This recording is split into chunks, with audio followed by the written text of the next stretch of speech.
Pemirsa, memperingati HUT Kemerdekaan RI yang ke-76 tahun, Kita Santi Nusantara menggelar kegiatan dialog kebangsaan dan doa untuk bangsa, pahlawan, serta tenaga kesehatan untuk mempertahankan dan merawat kemerdekaan sebagai anugerah bagi umat manusia, khususnya rakyat Indonesia.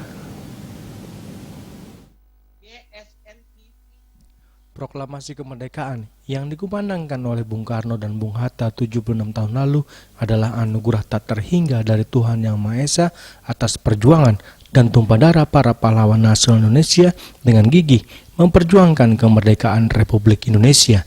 Untuk itu, dalam rangka memperingati HUT Kemerdekaan RI yang ke-76 tahun, Kita Santi Nusantara adalah sebuah organisasi nirlaba yang anggotanya tersebar di seluruh Nusantara menggelar kegiatan dialog kebangsaan dan doa untuk bangsa secara via Zoom, doa pahlawan serta tenaga kesehatan untuk mempertahankan dan merawat kemerdekaan menjadi sungguh-sungguh anugerah bagi umat manusia, khususnya rakyat Indonesia.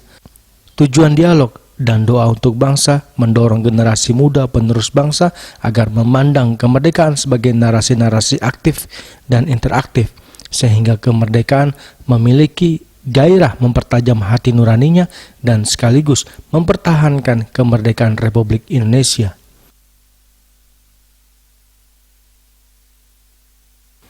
Pemerintah telah mencanangkan tahun 2022 sebagai tahun toleransi. Maka Kita Santi Nusantara dengan misi mengumandangkan kedamaian dan toleransi memiliki peran yang sangat penting dalam pembinaan dan pendidikan sumber daya manusia guna menanamkan nilai-nilai moral ke dalam lubuk hati setiap insan manusia. Dari Jakarta, Juli Suwarte dan Ketut Sumadiase melaporkan.